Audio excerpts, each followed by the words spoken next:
ปาโถพี่น้องเอ้ยเปิดภาพมาผู้หญิงชนเผ่าพี่น้องเอ้ยบ่เจ็บกับคนชนชาติชนเผ่าคือกันแต่ว่าบ่ฮู้เพราะว่าบ่เคยหากนมาครั้งแรกคือกันกับทีมงานพี่น้องเนาะบ่เจ็บกับสิลองเข้าไปถามพี่น้องเนาะแต่บ่ฮู้ว่าสิถามหยังแต่ว่าเฮาก็ถามตามมีตามเกิดเลยพี่น้องเป็นแบบใดพี่น้องเนาะเอากราบทักทายสบายดีและสวัสดีพ่อแม่พี่น้องเบิดสุขสุขคนพี่น้องเนาะยินดีต้อนรับเข้าสู่ซองบ่าวเจ็บแชนแนลคือเก่าพี่น้องเนาะไปเบิ่งไปชมทำกันเลยว่าสิเป็นแบบใดพี่น้องพุ่นนี่ทางนี้ก็เฟกสบายดีเด้อเกียมเลยย้ายไปย้ายมาพี่น้องเอ้ยมันยากกับพุ่นละลงไปลุมนี่ก็กลับมาฝนกับเสาตกยาป้าทุกฝนตกคือเห็นเลยพี่น้องนำคังนี่พี่น้องทางนี้กำลังใส่เครื่องพี่น้องเอ้ยนี่ก็สิไปสัมภาษณ์คนใดก็ได้แบบว่าหัวมือน้ำเฮาพี่น้องเนาะทางไอเตียงกับเพิ่นแหละเพิ่นยืนกลางคันจองอยู่พี่น้องเอ้ยไปพี่น้องสบายดีเด้อเจอคนดังเลยพี่น้องเอ้ย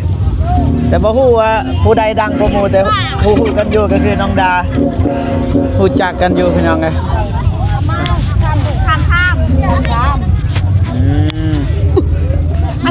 ป้าน้องดาก็ได้น้องดาเจ้าก็ได้ทำหาเจ้าก็ได้น้องดาสบายดีเด้อสบายดีป้าโถพี่น้องเอ้ยสบายดีเด้อทั้งนั้นเด้อ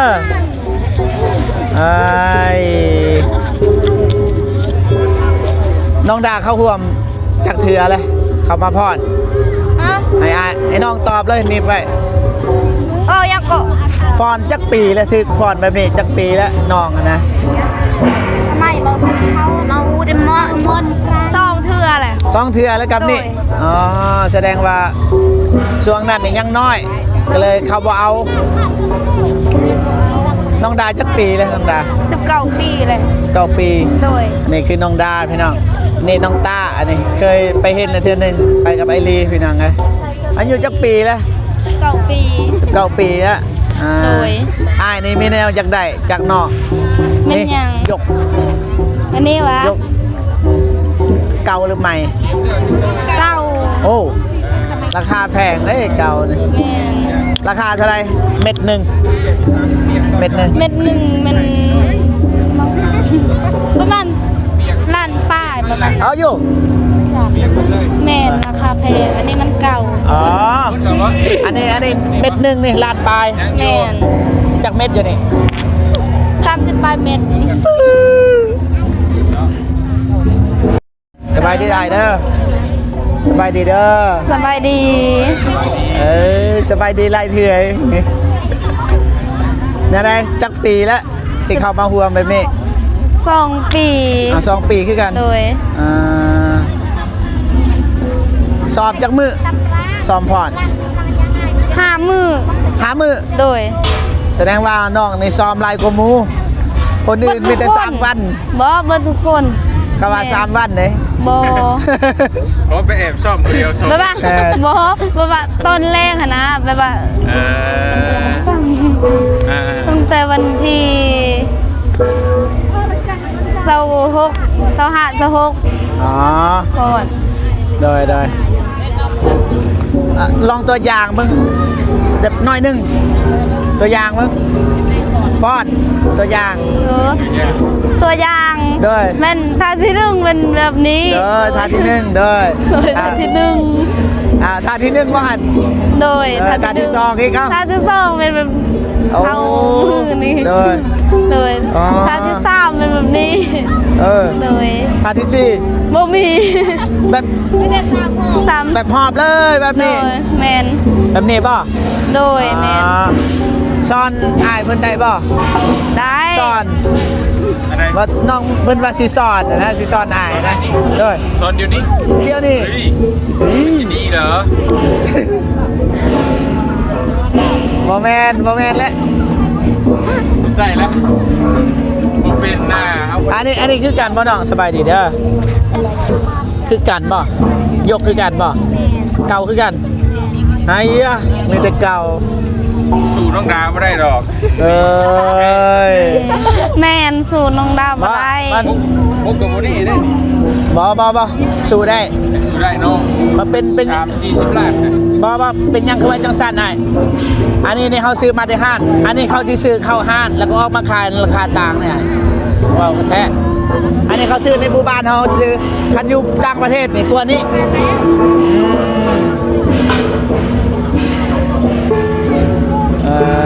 เจ้าเมื่อยบ่ตอนสอบ ฮะ เมื่อยบ่ตอนสอบ เมื่อย เมื่อย เลย แต่ว่ามื้อนี้ได้โชว์เลย แม่น ตีลังกาพอดเลย โอ้เต็มลังก้าวเป็น หมู่เดียวกันบ่ เลย หมู่เดียวกันต้องอยู่นำกัน เลย ผู้นี้เด้อเนาะสบายดีเด้อหมู่พรจักปีแล้วแม่นได้ถือพรแบบนี้จักปีแล้วโอ้เยอะแสดงว่านี่ศิลปะนี่มาเต็มเลย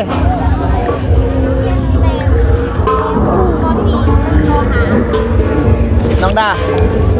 ได้พรกับผู้นี้ผู้ใดพรงาม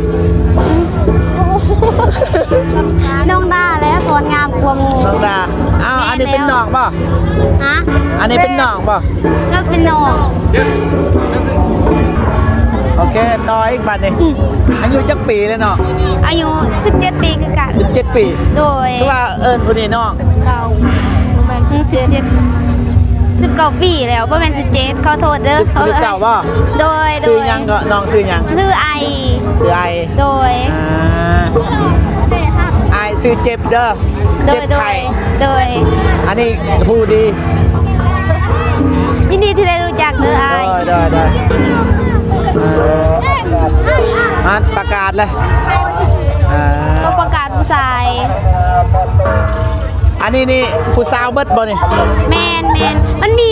คนเอาพวกก็มี เอาพวกก็มี มี อ๋อ มันแต่ผู้สาวเบิด ได้ มีลูกมีหล้านแล้วก็มี มีลูกมีหลานก็ได้พอได้ ได้ อ๋อได้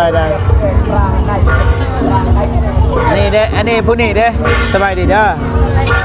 ซื้อหยังก็ฮะนางบุตรดาคิดว่านางมุกดาบุตรนี่ยังก็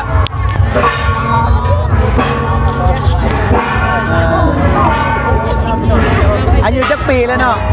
15 ยังเหียนเปล่า โดย อ๋อห้องได้เลย ม.3 ฮะ ม.3 ม.3 อ๋อ ไปที่รถถังไปที่ สบายดีเด้อสบายดีเด้อบ้านเดียวเปล่ายังเหียนเบิดป่ะนี่ยังเหียนเปล่าซื้อยังเนาะซื้อยังซื้อยัง ซิก ซื้อซิ่งอายุจักปีแล้ว จักปีแล้ว 16 ปีเลยมันเบาเจ็บบัถนัดปันใดแบบเลาะทามแบบนี้แบบเบาเจ็บบัทามแบบ1 ต่อ 1นะพี่น้องแล้วสัมภาษณ์พี่น้องแล้วก็เลาะซอยเรือแบบนี้มันบัถนัดปันใดทางนี้ไม่ได้แบบคนรวยนะเขามีเบิดพี่น้องเลยเขามีคำมียกปัดอะไรพี่น้องเลยสบายดีเด้อ สบายดี ไปดีเด้อทางนี้แตกแถวเลยพี่น้องเอ้ย อันเคถ่ายกับชื่อ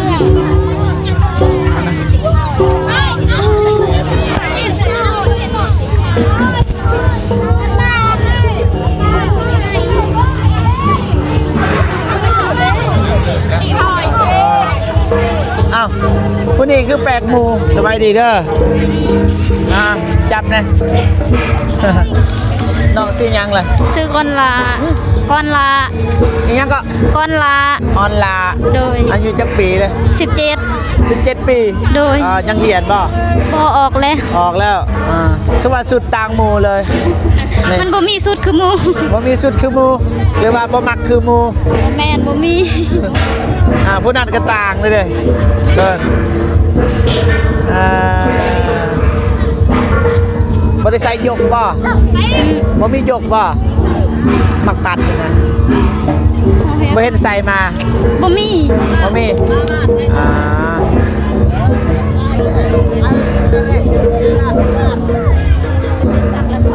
พรจักปีแล้วถึกพรอันนี้จักปีแล้ว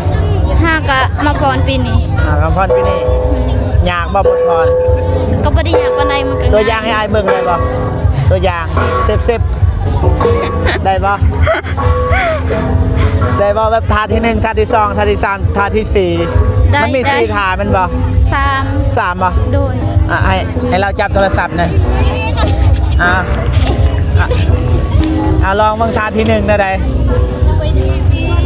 ท่า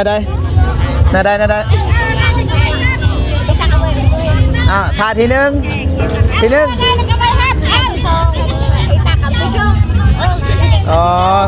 ท่าที่3เด้อ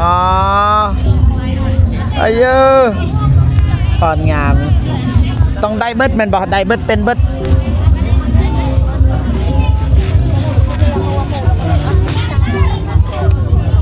โอเคสู้ๆเด้อสู้ๆสบายดีเด้อทางนี้เด้อสบายดีเด้ออายบ่อายแล้วทางนี้ผ่านพี่น้องเอ้ยสบายดีเด้อบางคนก็คุ้นบางคนก็บ่คุ้นอันนี้คุ้นพี่น้องนี่พวกนี้สบายดีเด้อสบายดีเด้อมาเห็นยกอีกแล้วพี่น้องเอ้ยนี่ยกเก่าหรือใหม่ตัวนี้เนาะนี่ตัวนี้เก่าหรือใหม่ตัวใหม่อย่าตัวอายนะอายฮู้ เขาบอกว่าตัวใหม่เอาไว้ก่อน อันนี้ใหม่เก่าเด้ยตัวนี้นี่แม่นบ่โอ้เตรียมแล้ว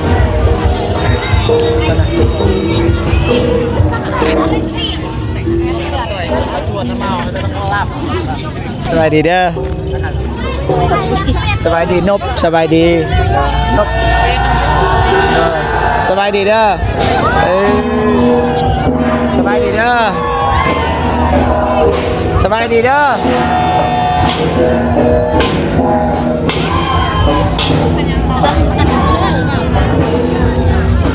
จักปีแล้วมาพรแบบนี้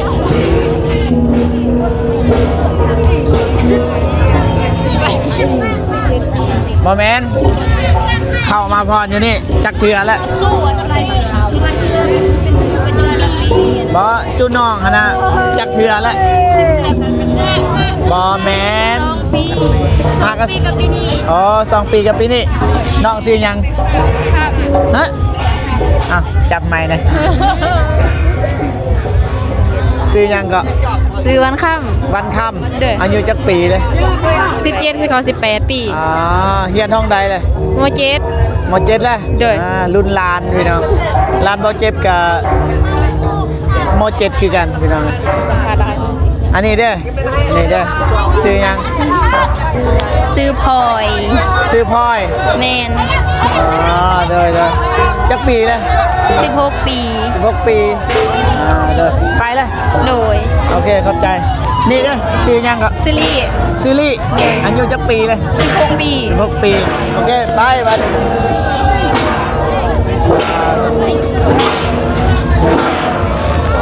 ไปพี่น้องเอ้ยเริ่มแล้ว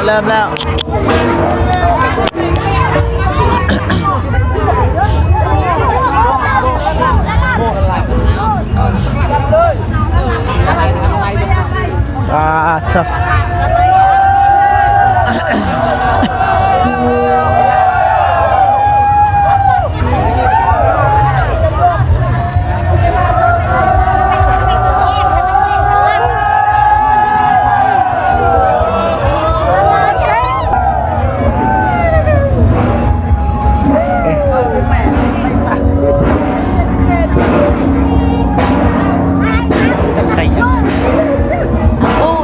ให้ยืน ปลาเถอะ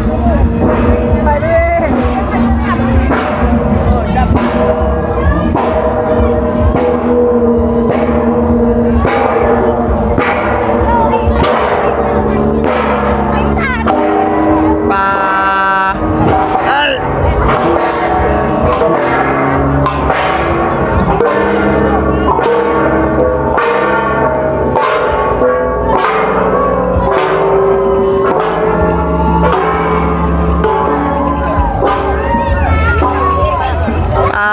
ปลาเถอะเอ้ยสีตำละ เยอะวีเลย สีตำละยาน้องดาน้องตาพี่น้องเอ้ยบายบายเด้อบายบายเด้อโอเคพี่น้องเอ้ยปลาโถยาวเหยียดเลยพี่น้องโอ้ไปพี่น้องเอ้ยเถอะคนเบิ่งกันนี่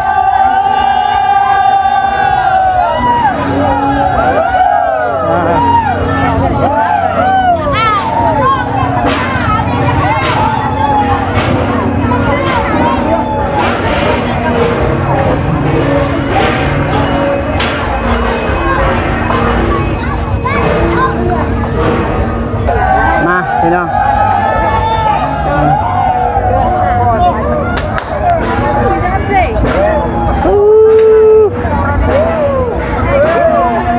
มวยลายพี่น้องเอ้ย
ฝนตกพี่น้องเอ้ยฝนตก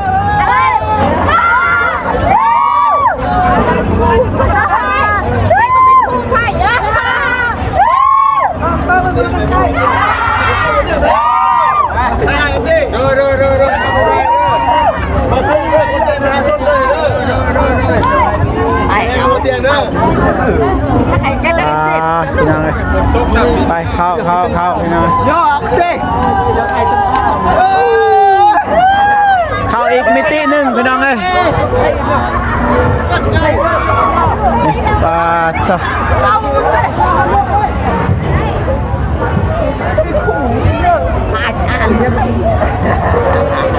บ่ฮู้ว่าเขาเจ้าสิเฮ็ดจังต่อพี่น้อง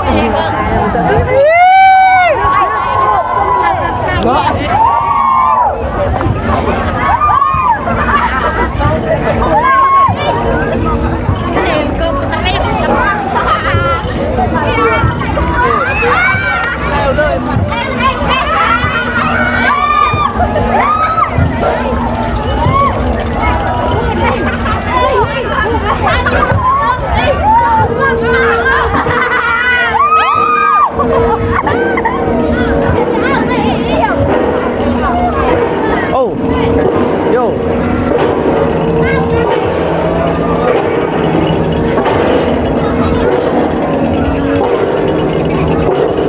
ไปดีเด้อ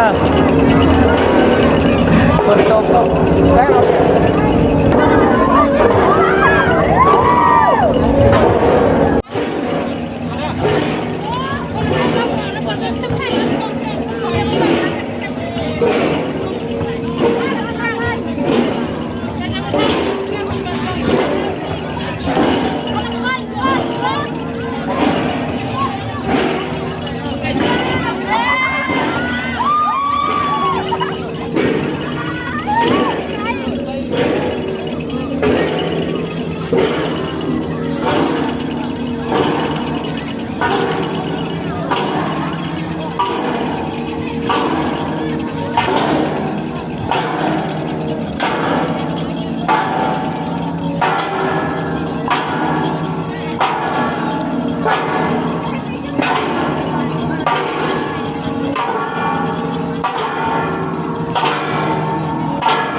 พี่น้อง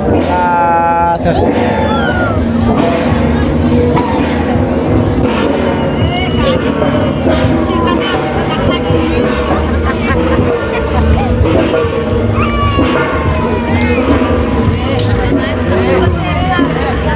ชุดชมพูเบิดพี่น้อง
บ่ได้ใส่เกิบครับพี่น้องเอ้ย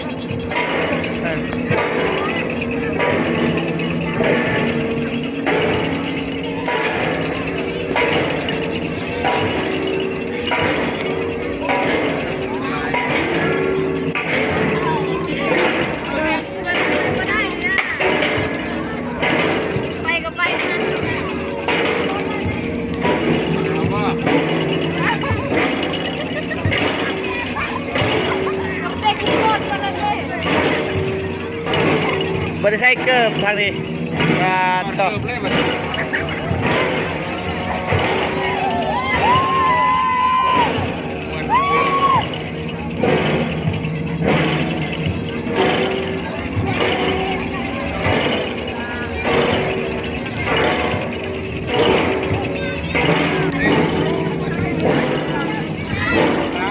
บ่ใส่เกิบน้อง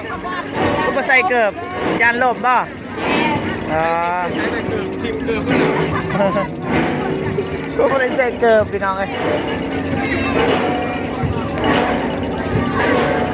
ว้าทางนั้นก็มีผู้สาวผู้สาวพี่น้องเลยทางล่าง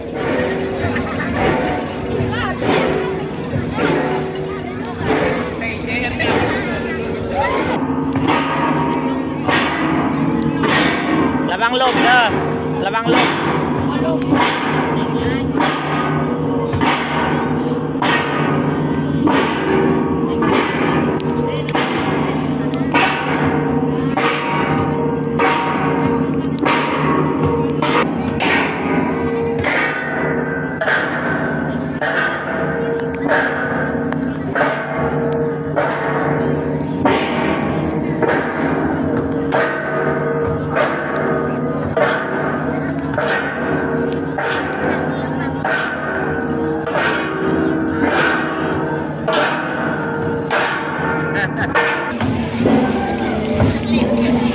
ปาดโชยิ้มไปเด้อยิ้มแค่วแห้งนะ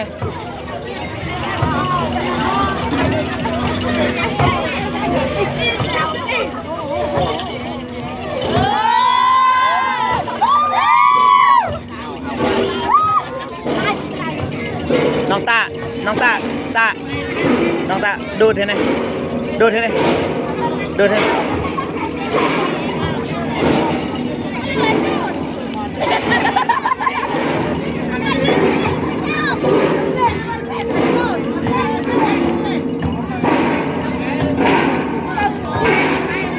งามเนาะกอดงามน้องดาพี่น้องน้องดาคนที่ทีมงานเราเคยไปหาพี่น้อง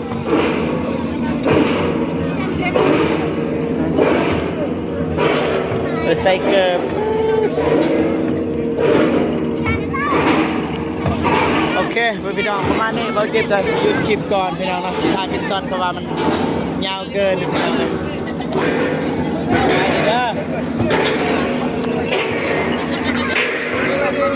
เจอคนดังพี่น้องเลยคนดังแห่งบ้าน ำใหญ่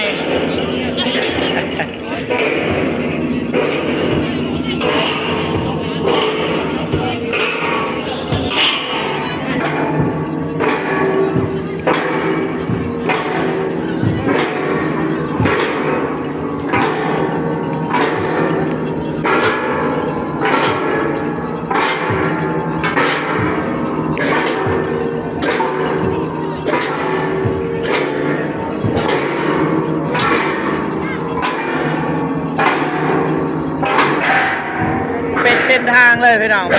นี่สองเส้นเลยซ้ำรถใหญ่ไปบอล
เรียบร้อยพี่น้อง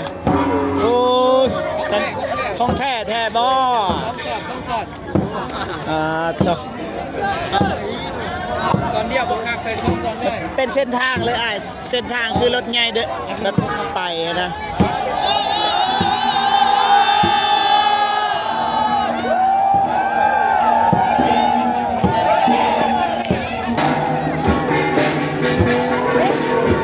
เรียบร้อยพี่น้องขั้นตอนต่อไปบูว่าจะเป็นอะไรเดี๋ยวอัปเดตให้พี่น้องเบิ่งอีกพี่น้องเนาะสำหรับคลิปนี้ขอเก็บขออนุญาตจบคลิปก่อนพอๆกันคลิปหน้าพี่น้องสำหรับคลิปนี้สบายดีเด้อสบายดีเด้อสบายดีเด้อโบโก้สบายดีเด้อก็ใช่สบายดีเด้อ